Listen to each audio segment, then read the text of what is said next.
Mag-aayos na nga ako at dahil nga ako yung magdadala ng ulam at pagkain ng papa ko dun sa dagat dahil nga yung mga kapatid ko din sumama sa kanya at naligo din sa dagat. Yung papa ko nga pala nanghuli siya ng isda para pang ulam namin. Siyempre doon na din pala kami kakain at magbabanding-banding kasi linggo naman eh.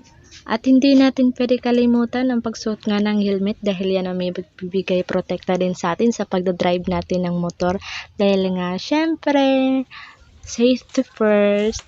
Medyo nga ako natagalan sa pag-iikot ng motor kasi nga ang bigat-bigat niya at ang sikip-sikip ng pwesto namin dito sa bahay. Syempre napapaano na nga yung parang napaparami na yung bahay dito kaya medyo sumisikip na rin yung bakuran namin.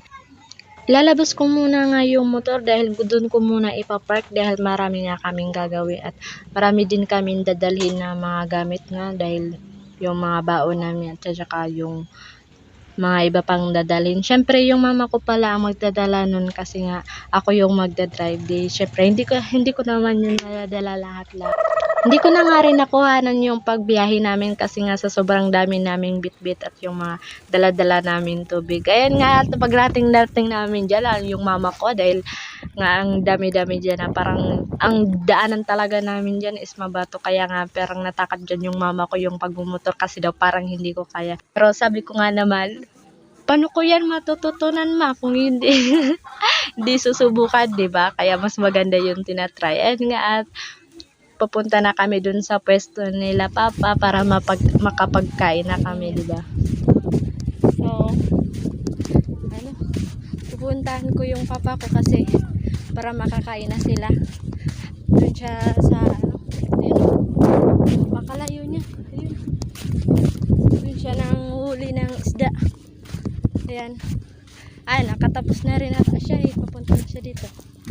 Nung natatanaw ko nga siya, parang ang lalim niyang pinagkukuhanan niyan. Pero nagulat talaga ako nung pagpunta ko nakarating ako sa kanya. Ang babaw lang pala ng pinaghuhulihan niya ng isda. Pero grabe na kapag nakabilib talaga ang dami-dami niya na nakuha ang isda. Dito kami nakita pa siya tumatalon-talon na isda. Kaya nga lagay ulit siya ng lambat at ayun nga, tinatry namin kung mahuli yung nakita niyan tumatalon-talon ng isda. Grabe talaga, Bi. Kung titingnan nyo, ayan o, ang babaw-babaw lang talaga ng pinaghuhulihan ng papa ko. Pero, grabe nakakabilib talaga kasi meron nga siyang nakuha. Ayun nga yung mga nakuha niya. Ayun. Tingnan nyo naman talaga, Bi. Napaka-fresh. Ang sarap-sarap niya na iniihaw. Talagang parang ang katas-katas niya na iniihaw.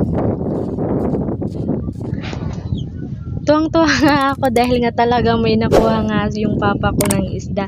Kaya nga ayun, pagtakbo ko talaga dahil kukunin ko yung lalagyan. Pinagtripan mo naman ako, Bi. Ayan, at ang sarap-sarap talaga niyan, Bi. Ang fresh-fresh pa ng isda nakaka kami.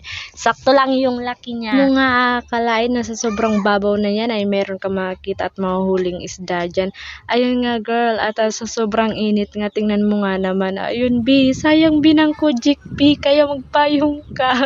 Inahon na nga namin yung lambat kasi nga nagutom na daw yung papa ko kaya gusto niya nang kumain kaya pupunta na nga kami dun sa pinepestuhan ng mama ko at ng mga kapatid ko dahil dun namin iihawin yung mga nakuha namin. Nabutan nga namin na nag-iihaw na pala yung kapatid ko at yung mama ko, yung inihaw nila, yung una nilang nakuha nung wala pa nga kami, hindi pa kami nakarating. Ayun nga at ang dami-dami pa naman ng pestuhan nila. Ang napestuhan nila is yung mainit talaga. Kaya nga naman naisipan namin na lumipat na lang ng pwesto sa mas una-unahan kasi mas maraming kahoy doon at parang mas presko doon yung hangin. Kaya nga mas pinili na lang namin doon na lang kami kumain para malamig yung hangin.